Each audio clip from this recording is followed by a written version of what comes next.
Hey everybody, I'm just sending you this today to give you some feedback on your experimental designs that you submitted this past week. A couple of notes for you to make. I have either written or sent links for you to look at with the feedback from that homework assignment. Please make sure you read through it. If you have questions, you need to ask as soon as possible. I'm trying to get you to become the best scientist that you can. And the only way to do that is to make mistakes and learn from those mistakes. So please utilize that feedback to benefit you and your success in the course. So the notes that I have to make for you today is, let's start at the top with research. Whenever you're doing research, make sure first and foremost you cite your research because it's not yours. So you have to cite wherever you got your information. Your information needs to be valuable and quality-based. It doesn't need to be very lengthy in its explanation. Just write what's pertinent to the experiment that you're doing that helped you in your design.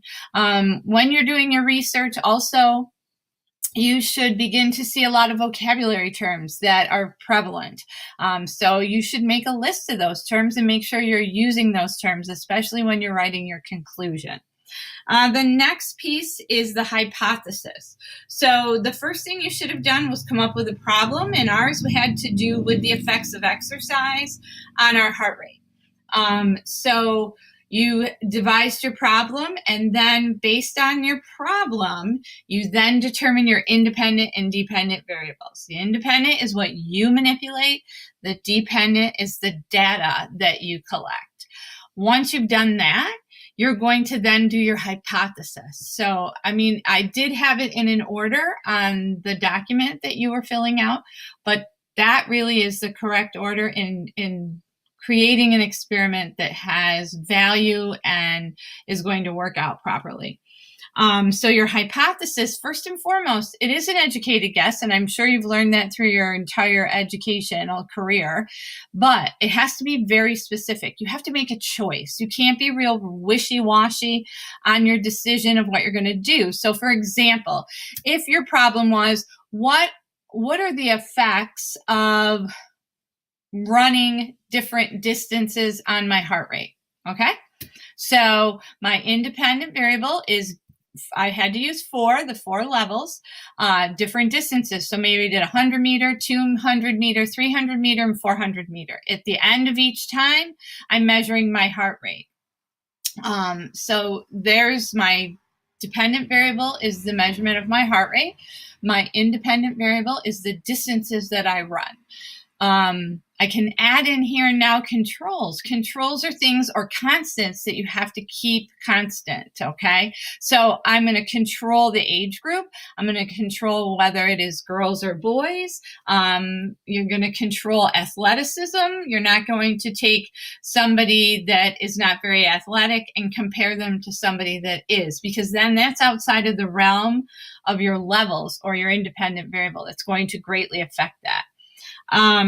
So I have to be very specific. So I'm going to say, if I run 400 meters, my heart rate will increase by 10 beats per minute because my muscles are working harder and my heart has to pump more blood to my muscles in order for me to create and expend more energy. So do you see how I did that? I talked about both my independent and dependent variable. I then took some of the content or the research that I did and also incorporated that into my hypothesis. So the person that would be reading your experiment has a full understanding of what you were trying to accomplish. So another thing to be sure of when you're writing your hypothesis, that it links back to the problem, that it links back to the independent variable, that I can link it back to my dependent variable. So if all those things are in place, then you have a really sound hypothesis. The final piece, everybody else did a pretty good job. Make sure you know when a viable experiment is always tested a minimum of 3 trials. It's always tested an odd number. You don't do 2, 4, 6, 8. It's always an odd numbers. Your conclusion, again, you have to incorporate as many things as you can into your conclusion that are reflective of what you did in the experiment. And we'll work more on this, but be sure one big thing is to incorporate that vocabulary that you had determined from your research.